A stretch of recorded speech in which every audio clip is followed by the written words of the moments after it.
The 34th floor of Vantera Financial's Chicago headquarters had a particular kind of silence on winter mornings. The pressurized quiet of money is of people who had decided long ago that softness was a liability. Claire Whitfield arrived at 7:15, as she always did. Black coat, black heels, no jewelry except for a single watch that cost more than most people's cars. She walked through the open-plan floor without looking at anyone. Not because she was cruel, not exactly, but because she had long since stopped seeing people she wasn't scheduled to see. The associates at their standing desks moved slightly as she passed. Small adjustments like iron filings aligning with a field. She didn't notice this either. It had been happening for so long it had become weather. Her assistant had quit 3 weeks ago, the second one this year. The first had lasted 11 months before accepting a competing offer with a 40% salary increase. Claire had received the resignation letter via email, no conversation, and had not been surprised. The second had lasted 4 months and had offered no explanation at all, leaving a typed note on the desk that read, "I need to step away from this environment," which Claire had read twice, decided she understood, and filed away with no further examination. Today was interviews. The conference room had been arranged with surgical precision. Water carafes, leather folders, the faint smell of fresh flowers that she'd never asked for but that someone always placed there anyway. She had never identified who arranged the flowers. She had never asked. HR had sent up a short list, 6 candidates, all with MBAs, all with prior fintech exposure, all with the kind of credentials that looked good on the quarterly slide decks her board loved. She had reviewed the files the night before, sitting at her kitchen island with a glass of wine she hadn't finished, reading 6 summaries that blurred together by the 4th one.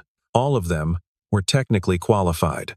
None of them had done anything that surprised her. The first 5 interviews confirmed this. Sharp, polished, interchangeable. The first candidate used the phrase, "synergize operational bandwidth" without apparent irony, and she had written a small mark in her folder that meant no. The third had strong references and an almost physical eagerness that exhausted her. The 5th had impressed her briefly with a genuine insight about regulatory compliance timelines, and she had written a longer mark in his folder, the kind that meant possible. Then the 6th walked in. Claire looked up from the folder and stopped. He was wearing the gray uniform of the building's janitorial service, the same logo she'd seen 100 times on the men who emptied trash cans at 11 p.m. He was maybe 35, broad-shouldered, with the particular tiredness of someone who hadn't slept properly in months. Not the kind of tired that came from working late in climate-controlled offices. The other kind, the kind that lived in the shoulders. He was carrying a battered canvas bag and a manila folder. Behind him, visible through the glass wall of the conference room, a girl sat in one of the waiting area chairs. 8 years old. Maybe 9. She was doing homework on a yellow legal pad, her backpack on the floor beside her, a pencil moving with the methodical patience of a child who had learned to wait in adult spaces and make herself small. Claire looked from the girl to the man.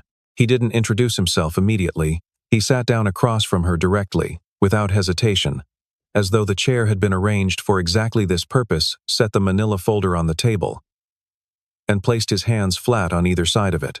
His hands were clean, but the knuckles were dry, the kind of dry that came from cleaning solvents used without gloves, because there was no time to bother with gloves. Mr. Claire glanced at the HR sheet in front of her. The name there was not supposed to match a janitor. She had assumed, when she'd seen the name on the list, that HR had made an administrative error. Looking at him now, she did not revise this assumption. "Mr. Delaney, yes, you're currently employed by Meridian Facility Services as a custodial contractor. That's right." She set the sheet down. Around the table, her VP of operations, a thin man named Garrett who prided himself on reading rooms and collecting credit for other people's insights, was already suppressing a smile. The head of people, a woman named Sandra, who had organized the interviews and who Claire suspected had looked at this file and put it through anyway out of some principle she wasn't going to defend, looked uncomfortable in the specific way of someone who has made a choice they're no longer sure about. Claire kept her voice level. That was her discipline. Never raise it, never need to. "Mr. Delaney, this position is executive assistant to the CEO. It involves managing a 9-figure operational budget, coordinating with boards and regulators, and maintaining the strategic schedule of this company's senior leadership." She paused. What makes you believe you're qualified? He didn't answer right away. He seemed to be making a decision not about what to say, but about whether saying it would accomplish anything at all. Then he slid the manila folder toward her. If you read that, he said, you'll understand. I'm not going to read a folder from someone who mopped our lobby floor yesterday. The words were out before she'd quite decided to say them. They were the kind of sentence that existed at the intersection of precision and contempt, technically accurate, and designed to close a conversation rather than continue it. The room held still. He looked at her, then really looked at her with the kind of steadiness that wasn't aggression and wasn't submission. Just assessment, the look of a man who had encountered this particular door many times and had stopped being surprised to find it locked. All right, he said. He stood, picked up the folder, and tucked it back under his arm. No theater. No visible wound. Mr. Delaney. Garrett leaned forward, performing a kind of jovial condescension, the tone of a man who enjoys the sound of his own reasonableness. I think what Miss Whitfield means is that perhaps there's a mismatch between the role's requirements and your... I heard what she meant. He wasn't rude about it. He simply declined to engage with the reframing.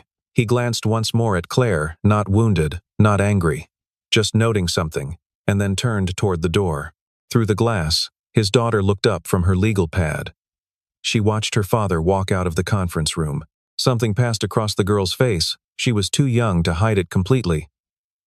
Or perhaps she had decided not to bother a flash of understanding, the practiced recognition of a child who has watched this happen before in different rooms.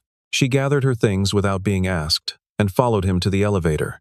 Claire turned back to the table. Send the summaries of candidates 2 through 4 to my office, she said. We'll make a decision by end of day. Nobody mentioned the manila folder. It was left on the waiting area chair, precisely where the girl had been sitting, as if placed there for someone else to find.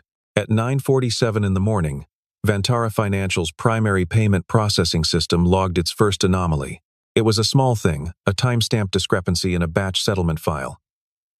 The kind of thing that automated monitoring was supposed to catch and flag, but the flag didn't appear, because the monitoring alert system had been quietly disabled at the log level 4 days earlier. By 10:15, 3 corporate client accounts were showing incorrect balances. By 10:30, the discrepancies had cascaded. Settlement queues were stalling. Wire transfers were hanging in a processing limbo that had no official status, not failed, not completed, simply absent. Claire was in a meeting about Q4 projections when her phone buzzed, then buzzed again. Then her COO, a red-faced man named Douglas Farrell, opened the conference room door without knocking, which he had never done in the 6 years he'd worked for her. We have a situation. The war room, which was not called a war room, but that was what it was a windowless interior office on the 33rd floor, used specifically for operational crises. By 10:45, it contained Claire, Douglas, CFO, Walter Briggs, 3 members of the IT security team, and an outside crisis communications consultant who'd been called in on retainer. The lead security engineer, a pale young man named Tyler, was pulling up dashboards on 3 monitors simultaneously. His voice had the careful flatness of someone trying very hard not to sound as frightened as he was. The primary settlement engine is non-responsive. The backup failover didn't trigger. We're still investigating why. Log data for the past 11 days has been partially overwritten, so our forensic visibility is limited. Partially overwritten, Claire repeated. Yes, the architecture of the overwrite is methodical. It's not random corruption. Whoever did this knew which logs to target. Walter Briggs, the CFO, stood with his arms crossed near the back of the room. He was 61 years old, silver-haired, with the permanent expression of a man who had survived many corporate storms. He said, in the tone of someone making a reasonable point, could be an external attack. State-sponsored actors have been targeting fintech infrastructure all quarter. It's possible, Tyler said, too quickly. How much are we losing per minute? Claire asked. Active transaction exposure is approximately $2.3 million per hour installed settlements. But the reputational and regulatory exposure, if this isn't resolved before the close of business, Tyler stopped himself. Say the number. He said the number. The room went quiet in a specific way that rooms go quiet when a figure is large enough to change the shape of everything. Claire looked at the monitors. She was good at not showing panic, had trained herself over a decade of crises to keep her face still, her breathing, even. But her mind was already running the calculations, the institutional clients who would pull accounts, the regulatory inquiry that would follow, the board calls tonight, the press by morning. "Who's your best forensics person?" she asked Tyler. "I am," he said. There was no arrogance in it. Just the honesty of someone who'd just been outmatched and was starting to realize it. "Then why can't you read the logs?" He turned back to the monitor. "Because whoever architected this erasure understood our system's internal structure better than our own documentation does." The room absorbed that. It was Sandra from HR who said it. She'd followed the crisis upstairs because no one had told her not to. She was standing near the door, holding a coffee she hadn't drunk. "The man from this morning," she said. "He left something. They found it on the waiting area chair, exactly where the girl had been sitting." Sandra brought it to Claire. Claire opened it standing up, in the middle of the hallway, because she couldn't wait to find a room. The first page was a timeline, not a general one, not the kind of document a consultant would produce over 3 weeks and present in a deck with branded slides. This was handwritten in places, supplemented by printed system outputs that had been annotated in a cramped, precise hand. It covered 11 days. It documented every anomalous event in Vantara's payment infrastructure, not the ones that the monitoring system had flagged, but the ones the monitoring system had been prevented from flagging. Each entry had a timestamp accurate to the second. The second page was a schematic of the vulnerability chain, a sequence of access points in the settlement engine's authentication layer, annotated with the specific API calls that had been used to probe them. It was not a theoretical diagram. The notation in the margins read like someone who had watched it happen in real time. The third page was a summary. At the top, internal origin, not external. The modifications to the monitoring system require administrative credentials that are not accessible to outside actors. In the middle, a technical description of how the settlement backup had been silently disabled, not deleted, not corrupted, but redirected to a shadow partition that would fail gracefully, without alerting standard diagnostic tools. At the bottom, one line, handwritten, "If the system fails, call me before it's too late. I'll pick up." A phone number. A Chicago area code. Claire stood in the hallway with the folder in her hands. Tyler appeared behind her. She held it out to him without speaking. He read the first page, then the second. He turned to the third and read it twice. He stopped. "This is a complete forensic map of the attack vector, pre-attack." He looked at her. "He wrote this before it happened." "How?" "Because he watched them set it up." Tyler pointed to a notation in the margin of page 1, a date, 11 days ago, next to a brief description of a maintenance window. He was in the server room during a scheduled late-night cleaning. He saw someone who wasn't supposed to be there, making changes they weren't supposed to make. And Tyler's voice changed, became quieter. He tracked it. Every night, while he was working, he built this entire picture from what he could observe while mopping the floor outside the glass partition. Claire looked at the phone number. She thought about the way he had looked at her when he stood up. Not wounded. Not angry. Just noting something. She picked up her phone. He didn't pick up. She called 3 times. Left no voicemail. She wasn't sure what she would have said. She had her assistant, the temporary one, borrowed from the executive pool, pull his HR file from Meridian Facility Services. The file was thin. 3 pages. Name: James Delaney. Age: 34. Emergency contact: none listed.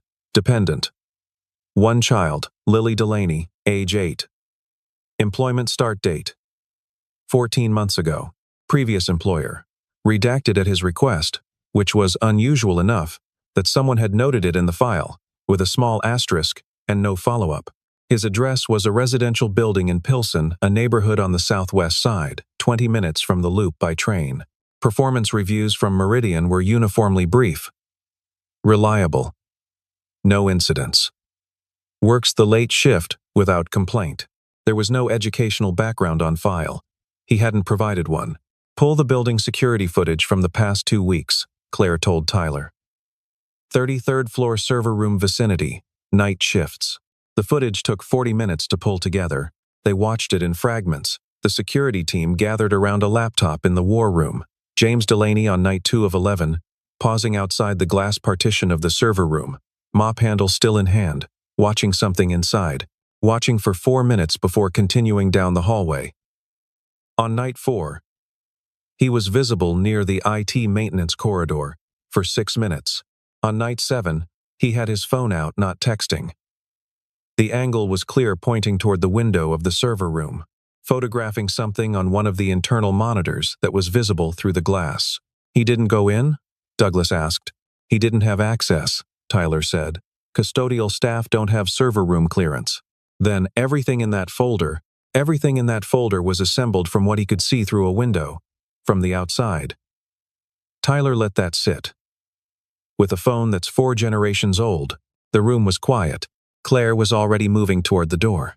Text me the address, she said to Sandra. I'm going. The building in Pilsen was a converted 3-flat brick, narrow, with a front stoop that needed repointing. The buzzer for apartment 2B had a small piece of masking tape over it with Delaney written in black marker. She rang it. A pause, then a child's voice, careful and a little wary. Who is it? My name is Claire Whitfield. I'm looking for your father. Another pause, longer this time. Then the door buzzed open. The apartment was clean in the way that small apartments are clean when someone works very hard at it, everything in its place. Nothing excess. A tidiness that was a form of dignity rather than comfort. There was a reading lamp by the couch, a table with 2 chairs, a small kitchen where dishes were drying in a rack. A shelf on the wall held a row of technical books, networking, cryptography, systems architecture, interspersed with 2 or 3 children's books that were obviously the girls'. Lily Delaney was standing in the middle of the room, watching Claire with the seriousness of a child who has learned not to trust quickly. She was wearing a school sweatshirt and socks with a repeating pattern of small foxes. He's on a call, she said. He'll be done in a minute. Okay. Claire stood in the doorway, unsure whether she'd been invited all the way in. You can sit down, Lily said, in the tone of someone offering hospitality that cost them something. Claire sat. From the other room, a partial wall, really, a room divider that gave the impression of a bedroom, she could hear James Delaney's voice, low and even, saying something technical into a phone. Not to her company. Someone else. She realized, distantly, that he had other clients. That he was, in some capacity she hadn't understood this morning, working. He came out 2 minutes later. He was still in the gray uniform. He looked at her sitting in the apartment's one armchair, and his expression registered no surprise. Which was the most unsettling thing. The system's down, she said. I know. We found the folder. I assumed you would eventually. She looked at him. Why didn't you say any of this morning? In the interview? He glanced at his daughter. Lily had gone back to the table and was sitting with the legal pad. But her pencil wasn't moving. Because I was applying for a job, not auditing your security infrastructure. And because he paused, choosing words carefully. Because if I'd led with that, you would have assumed I was making it up to seem impressive. Or that I was somehow involved. He looked back at Claire. You weren't going to believe me anyway. Not based on how I walked in. The truth of it landed quietly. I need you to come back, she said. I know that too. I'm sorry for what I said. In the room, in front of your... She stopped herself. In front of your colleagues. He was quiet for a moment. You don't need to apologize to me, he said. And his voice wasn't cold, just precise. But your company is bleeding out. So, let's talk about what actually matters. He had conditions. He stated them without negotiation, not because he was posturing, but because he'd clearly thought about them before she arrived, probably the moment he'd heard the building's front buzzer and understood who it would be. No title, no announcement, internal or external, no press release, no strategic consultant framing on the org chart. He would work in whatever space Tyler could give him access to. He would not attend executive meetings. He would report findings directly to Claire, and to Claire alone. He would not be introduced to institutional clients, would not appear in board materials, and would not be cited by name in any regulatory correspondence. And he would leave at 8:45 every night to get home before Lily went to sleep. Done, Claire said. He looked at her for a moment to confirm that she meant it. She held his gaze. They were back at the building by 2:15. He carried the same canvas bag he'd had that morning. Tyler met them in the elevator lobby and extended a hand. James shook it. There was something slightly too formal about the gesture on both sides, the formality of men who don't yet know how to position themselves relative to each other, one of whom has just been told that the other is the reason they still have a company to work for. The IT security team was in the war room, all 6 of them now. 2 additional engineers called in from their lunch breaks, and when James walked in there was a pause, not hostile, not welcoming. The specific pause of a group that has been told something disorienting and is still in the process of reconfiguring its assumptions. They had spent the past 4 hours working a problem they couldn't solve.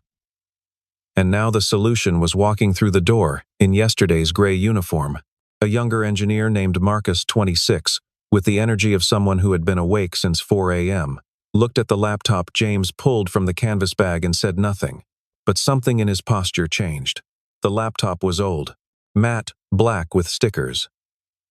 The kind of machine that costs almost nothing and has had its operating system replaced so many times it no longer resembles its factory configuration. Marcus had one of those. He recognized what it meant. James didn't introduce himself. He set the laptop on the table, opened it, and said, "What's your current access to the settlement engine's raw transaction log?" "Not the processed output, the raw," Tyler said. "It's restricted. Only 2 credential sets can access it directly. Whose? CFO and CTO level. Give me the CTO level credentials." He looked at Claire. She nodded. Tyler typed for 30 seconds and swiveled a monitor toward him. James looked at the raw log for 11 seconds without saying anything. His face was absolutely still. He was reading something in the scroll of timestamp data the way a person reads a familiar language, not decoding, just receiving. "Okay," he said, and started typing. The room rearranged itself around him, the way water rearranges around a stone, dropped into it not dramatically, just by following the path of least resistance. The engineers who had been hovering near the central monitors drifted slightly back, not because anyone told them to, just because there was now a gravitational center, and they were orienting toward it. Within 40 minutes, he had isolated the precise point of the settlement engine failure. He explained nothing as he found it. He simply annotated his terminal window as he worked, writing brief comments that Tyler could read over his shoulder. Tyler began reading them. Marcus moved closer to read them too.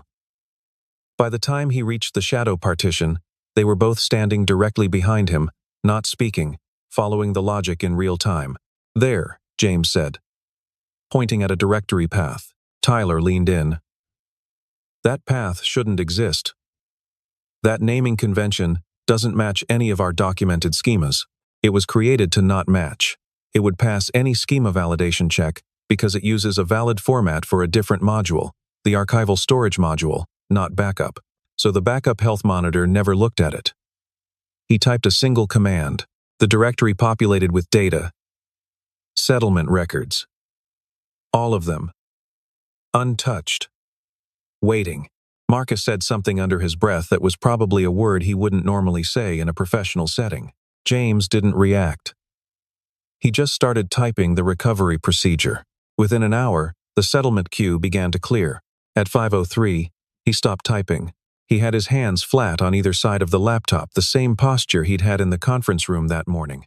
Though no one else in the room knew that, he held the posture for 8 seconds.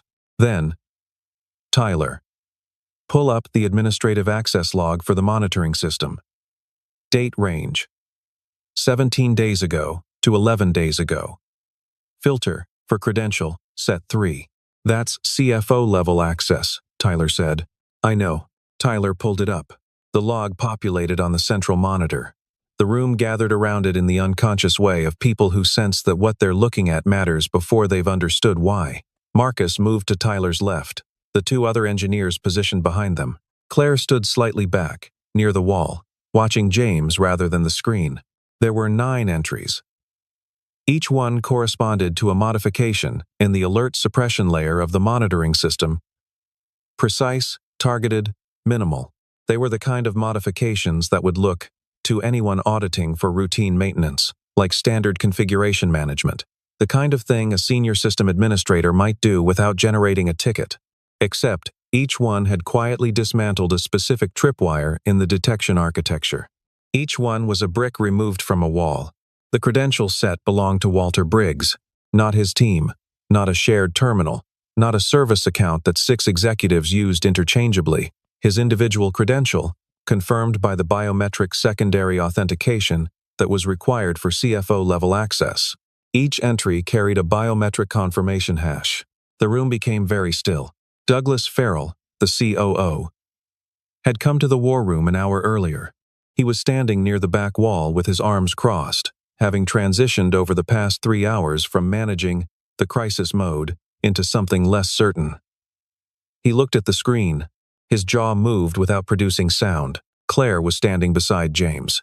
She looked at the log, and then she looked at Walter Briggs's name in the list, and something happened in her face.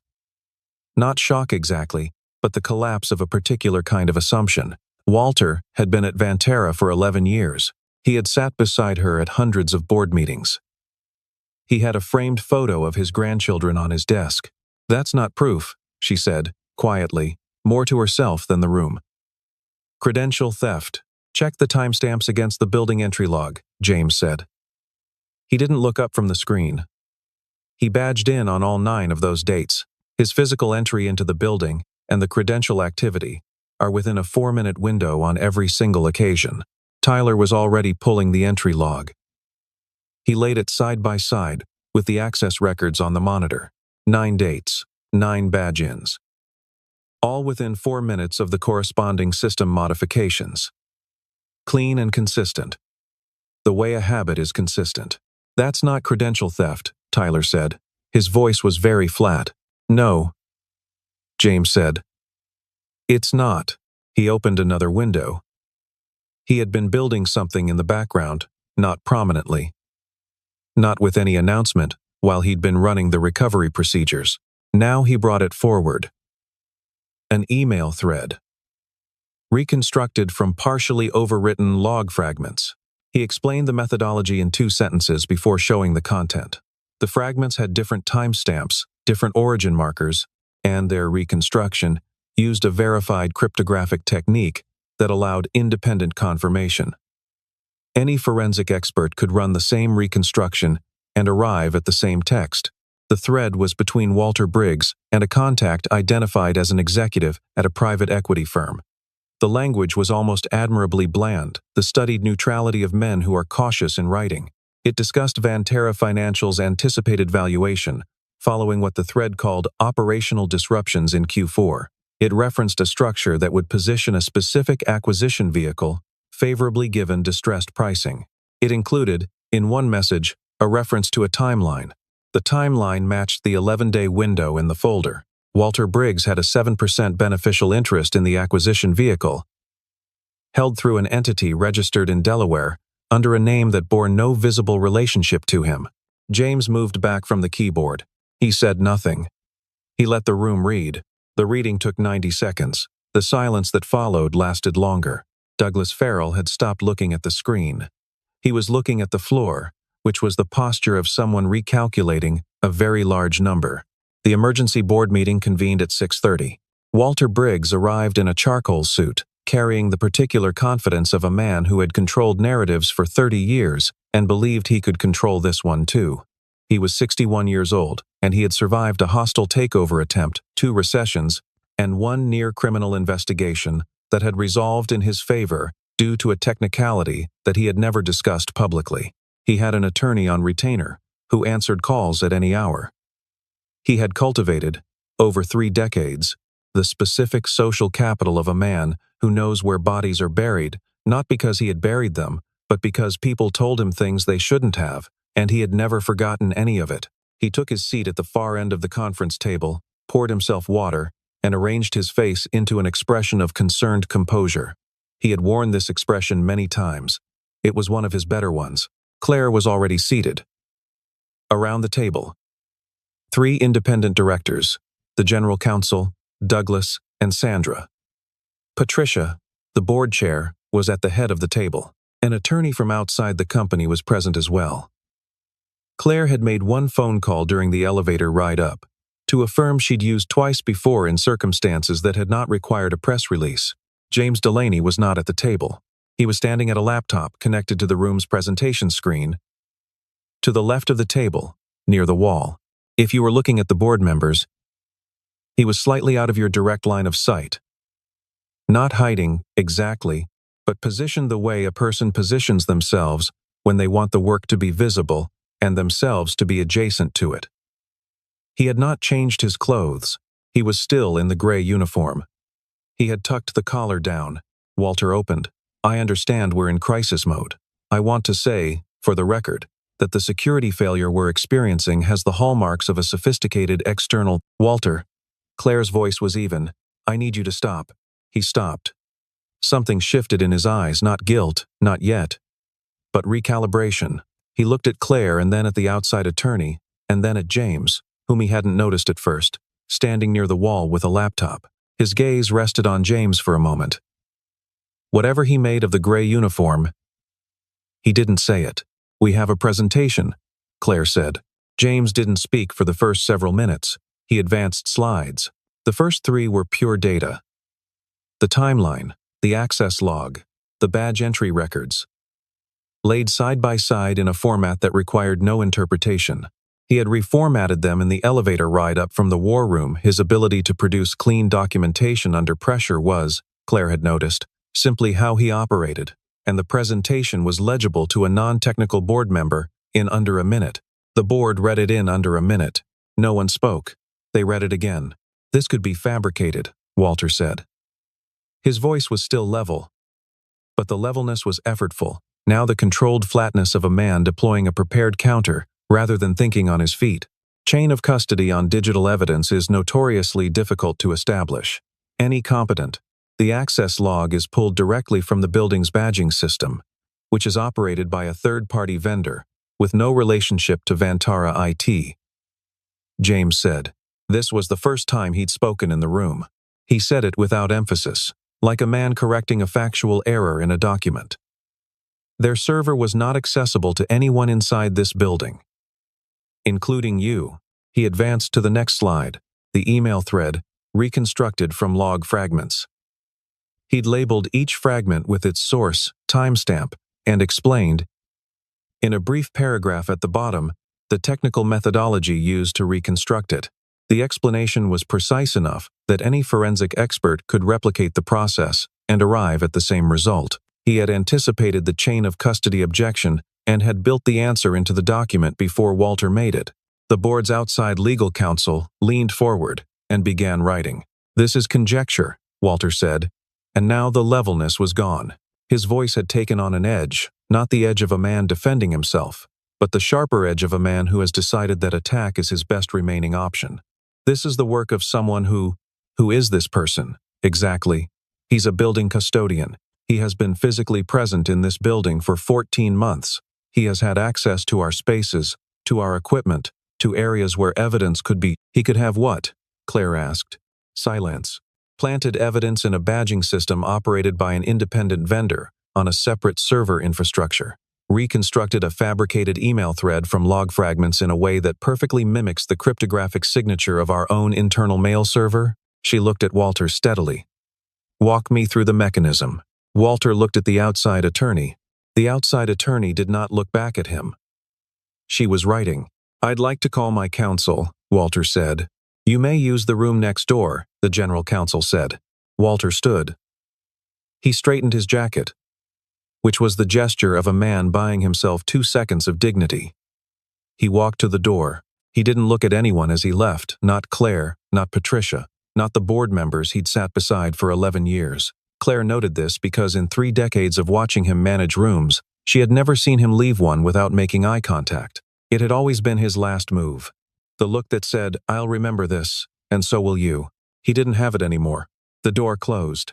Patricia, who had been listening with the patience of someone who had seen a great deal and had long since stopped requiring things to surprise her, looked at the presentation screen. Then at James. Young man, she said. Were you always this thorough? Or did this morning motivate you? He thought about it, not performing consideration, actually thinking. Both, he said. Patricia nodded. The way someone nods when an answer confirms something they already believed. He worked through the night. Not because Claire asked him to. She had, at 8:30, reminded him of his 8:45 condition. He'd looked up at the clock, done something mental, and said, "I need 40 more minutes to get the backup restoration to a stable checkpoint. After that, Tyler can execute the rest." "I can stay," Tyler said. "I know. But I need to walk you through the final sequence before I go." He walked Tyler through it methodically, without condescension, the way someone teaches when they actually care whether the other person learns it. He annotated his own code. He wrote recovery documentation in plain language. At 9:20, he closed the laptop, picked up the canvas bag, and said goodnight to the room. Claire walked him to the elevator. "It'll hold?" she asked. "Tyler's good. The recovery will take until morning, but the catastrophic exposure is closed." He pressed the call button. "You should sleep. The board wants to discuss your role tomorrow." "I know. Walter is going to cooperate with the investigation. His attorney called general counsel 40 minutes ago." The elevator opened. He stepped in, then paused. "Your settlement engine has 3 other architectural vulnerabilities I noticed while I was working tonight. Nothing as severe as what he exploited, but they should be addressed." He reached into the canvas bag and produced a single page handwritten, because he'd been doing it during his one break, in the margins of his recovery notes. "They're on there." She took the page. The elevator doors closed. She stood in the hallway reading it. 3 vulnerabilities, each described in 2 or 3 lines. Each description included the exact query that would confirm the vulnerability existed, so that any competent engineer could verify it themselves in under 10 minutes. No flourish, no self-promotion, just the problems and how to find them. At the bottom of the page, in the same cramped handwriting, Lily asked me what kind of company it was. I told her it was the kind that was figuring itself out. Claire read the line twice. Then she folded the page very carefully and put it in her coat pocket. The recovery completed at 5:52 in the morning. Tyler called Claire at 6:01. She was already awake. The regulatory notification went out at 7. The institutional clients were briefed by 10. The framing was careful, accurate, and notably did not mention that the crisis had been identified and resolved primarily by a man whose official role at the company had been to empty the trash. The board met again on Friday. They approved an emergency security audit, a restructuring of administrative credential access, and the termination of Walter Briggs pending the ongoing investigation. The investigation, they were told, had been substantially advanced by the work of a security consultant retained on an emergency basis. At the end of the meeting, Patricia asked Claire directly, "Are you keeping him?" "I'm going to ask him," Claire said. She went to Pilsen on Saturday morning, which was when she knew he'd be home because Lily had a soccer game on Saturday afternoons, and the mornings were for errands and library trips, and the quiet machinery of a life built around a child's schedule. He opened the door in a flannel shirt and jeans and looked at her the way he always seemed to, without surprise, without performance. "Coffee?" he said. "Please." The apartment was in its Saturday configuration. Lily's cleats on the mat by the door, a library book open on the table, the small, comfortable clutter of a lived-in morning. Lily was at the table eating cereal and reading. And when she saw Claire, she gave a cautious nod. That was, Claire recognized, the exact same nod her father gave. They sat with coffee. Claire kept the conversation direct because she suspected he preferred it that way. "The board wants to create a position, chief security architect, basically. The salary package. No title," he said. "James, no title means no performance review cycle. No political target on my back. No expectation that I'll appear at industry conferences or sit for journalists." He wrapped both hands around his mug. "I've done that version. It wasn't the right version." She waited. "I'll consult," he said. "Retained. Flexible hours. I write my own scope. That's a significant amount of leverage for someone who..." He looked at her. "For someone who was mopping your floor 3 days ago." He finished. "I was going to say, for someone whose background we haven't fully verified. That's a better way to say it." He wasn't offended. "Run whatever background check you want. I'll sign whatever you need. There are gaps in the official record, but nothing that won't resolve once you have the right access." She filed that away. The flexible hours, she said. It's because of Lily. It's entirely because of Lily. She looked at the girl at the table, who was still reading and eating cereal, and had either mastered the art of not listening or had decided that this conversation wasn't about her and had simply moved on. She looked at you, Claire said. On Thursday morning, when you walked out of the conference room, she watched you come out, and she just gathered her things. She's done it before, James said. He said it without bitterness, but with the precise weight of the truth. Claire set her coffee down. I'm sorry, she said. And this time it was not a professional apology, not the clean, liability-managed regret of a CEO managing optics. It was the other kind. The kind that costs something. He looked at her for a moment. Okay, he said. Not it's fine. Not don't worry about it. Just. Okay. An acknowledgement that it had landed, and that they could proceed. 3 months later, Claire arrived at the office at 7:15, as she always did. Black coat. Black heels. The same watch. The floor was different now, not in any visible way, but in the way that floors are different when something fundamental about the architecture beneath them has shifted. The associates didn't quite move the same way when she passed. Something had changed in her, or in what she communicated without words, though she couldn't have located it precisely if asked. She had hired a new assistant. A young woman named Bridget, 28, with a genuine talent for operational logistics, and the self-possession not to wilt under pressure. Claire had interviewed her alone, without the panel, and had offered her the job based on one criterion she'd never used before. She'd asked Bridget to tell her about a problem she'd solved that no one had ever given her credit for. Bridget had answered without hesitation and without resentment. Claire had liked that. James worked on Tuesdays, Thursdays, and every other Friday. He had a standing desk in a small interior office near the IT team. No glass walls, no corner view, nothing that announced its occupant status. The door was usually open. Tyler's team had taken to stopping by with questions in the way that people stop by the office of someone they've decided to trust, which happens gradually, and then all at once. Marcus had started scheduling a standing Thursday check-in, which James had not objected to, which Tyler had quietly noted as the clearest evidence that things had changed.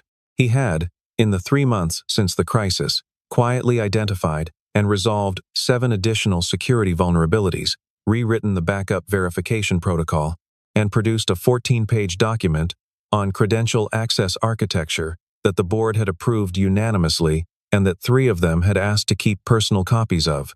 He had also, without being asked, written a clear language summary of the document for non-technical board members, which Patricia had emailed to 2 colleagues at other companies, with a note that read simply, "This is what good looks like." He had never attended a single executive meeting. He had never mentioned Walter Briggs again after the night of the board presentation. The investigation had proceeded. The cooperation had been partial. The outcome was pending. None of that was James's concern. He had handed the evidence over cleanly and returned to the work that was actually his.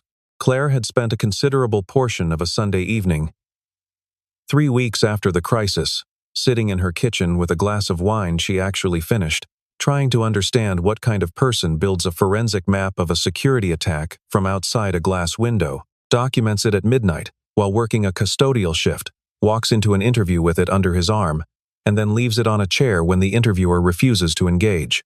She had arrived, eventually, at a provisional answer.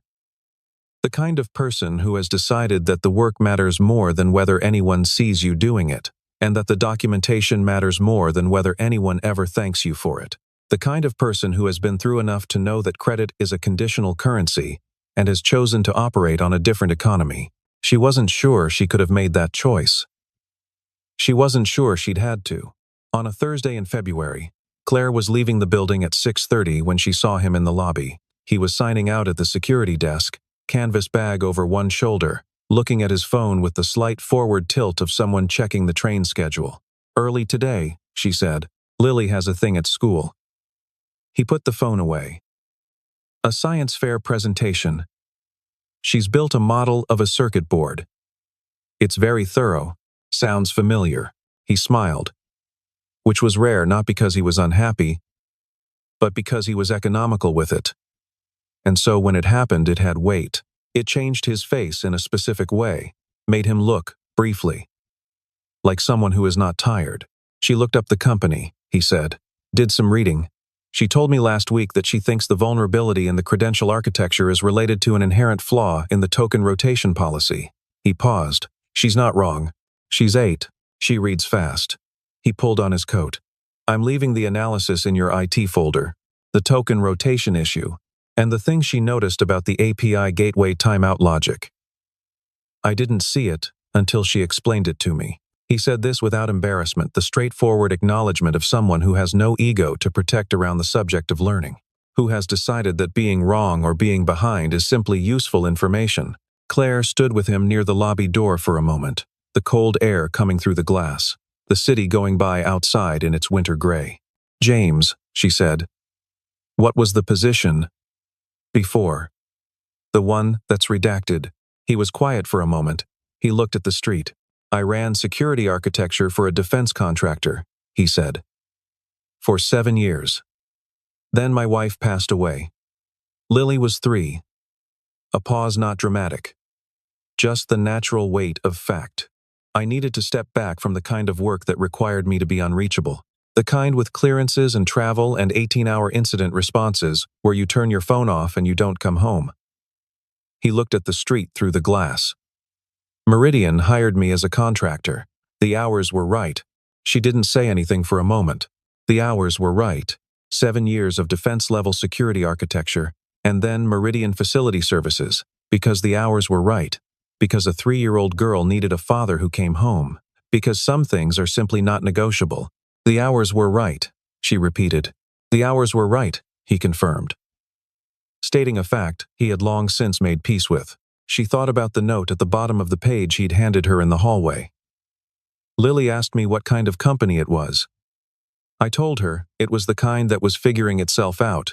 She thought about the way he'd said, in his apartment, You don't need to apologize to me, but your company is bleeding out, priorities clearly stated. The lobby door opened. A group of analysts came in, unwinding scarves, talking about a lunch meeting. The world reassembled itself around them, the casual, indifferent motion of a building full of people who didn't know any of this had happened. I'll see you Thursday, he said. He pushed through the door into the cold. Claire stood at the glass and watched him cross the street, not lingering, not watching for any reason she would have been able to explain cleanly, just present in the moment. The way you are sometimes present in a moment after something has genuinely surprised you about the world, and you need a few seconds to let it settle before you go back to what you were doing. A week later, she would change the company's contractor onboarding policy. Nothing dramatic. A new question in the intake form. What skills do you have that your current role doesn't use? Bridget had suggested it, and Claire had approved it immediately, which was the fastest she had approved anything in recent memory. He turned the corner. She turned back toward the elevators. There was work to do. There was always work to do, but it was different now, built on something that held.